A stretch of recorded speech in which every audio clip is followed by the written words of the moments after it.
Good morning, ladies. I hope you are all okay. Just a quick reminder to ask me any questions that you feel you would like to ask me directly or for support in the group. That's absolutely fine. I'd love to hear from you. I hope you had a great weekend. The sun was actually shining for once for Bank Holiday weekend. So, yeah, it's been a nice one for us. So I hope you've had a good weekend too.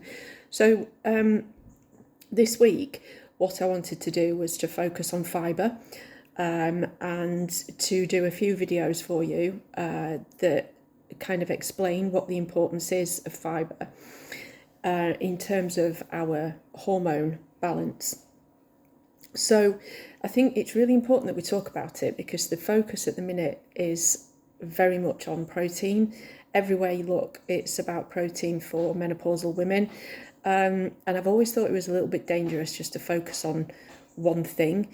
That's what tends to happen, is that they find that something is helpful, and then the focus is fully on that, and it's something that can be easily marketed, things can, money can be made out of it, and then really important other things get forgotten. And fibre is one of those things.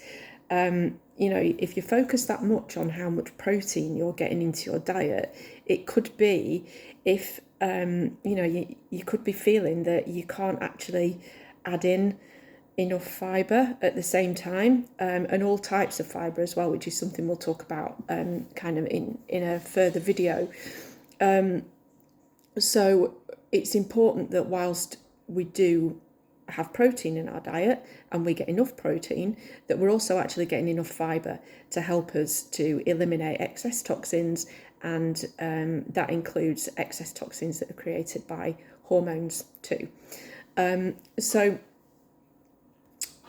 fibre is really important. I'm just checking my notes just to make sure I don't forget anything. Fibre is really important in terms of elimination and supporting the liver, and I'm going to talk about the liver in other videos on a liver focus section, because it has a huge role when it comes to our hormones all throughout life, but particularly when we get to menopause and things kind of go a bit haywire, the liver is really important. So we are going to speak about that in another kind of set of focus videos.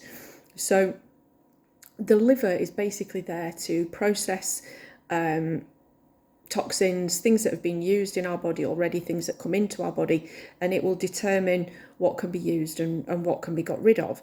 So once that process of filtration has happened, anything that is kind of assigned for elimination will be dumped into the gut, and that includes hormones. So hormones that have been running around our body, used, and then they're ready to be excreted. So they get dumped into the gut, and that's a process that is going on all the time. So this is, with other toxins as well, which again, something we'll talk about at a later date. So these all get dumped into your gut, ready for excretion. So it's all part of that natural process. Basically, what comes in should come out. The problem is that if you're not having enough good quality fibre, then your gut motility is likely to be pretty slow, which basically means that things aren't being moved on quick enough. They aren't being moved out of your body. So they're sitting there in your intestines. And what happens then is that the body kind of starts to reabsorb all those things that were supposed to be eliminated from your body.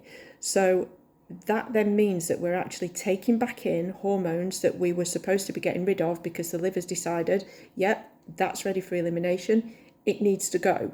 So we've got this stuff sat in our system and our body starts to reabsorb it. So then we've got more of these hormones that we were trying to get rid of, and we're already in a situation where things are not great, they're not very well balanced, so we can easily end up where we are in imbalance quite badly, and this applies whether you're on HRT or not, because the problem is that very often we become dominant in a hormone, and that is usually estrogen. So we can become estrogen dominant. So we may be taking back in progesterone, but because our progesterone is generally lower anyway, we then, even if our estrogen is still low when we're taking these, when we're reabsorbing it into the system, if there's a gap between the two that's too much, then that basically means that we're estrogen dominant. And that can happen whether we are on HRT or not, during perimenopause in particular.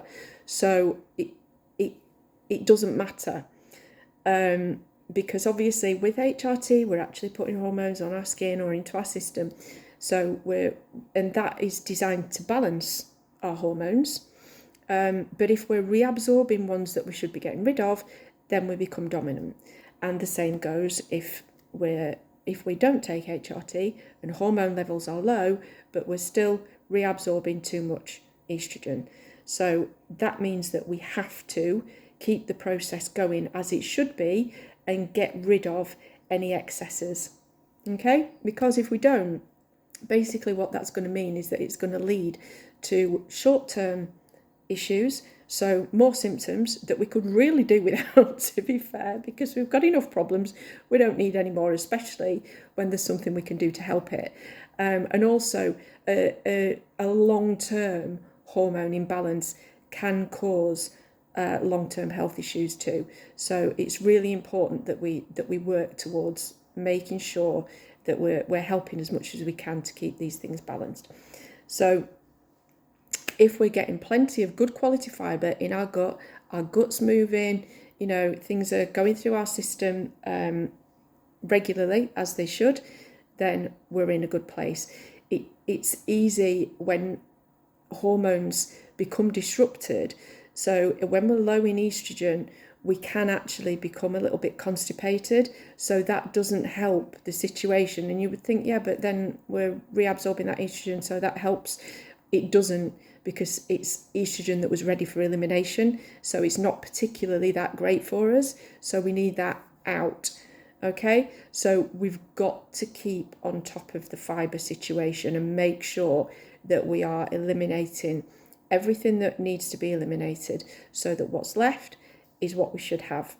Okay, there will be further videos this week, because this is our focus for possibly this week and next week. We'll see how long it takes, and then we'll have a little challenge at the end of the week for us to move into next week with. So if you've got any questions about this at all, just let me know and I will be there to answer. Take care.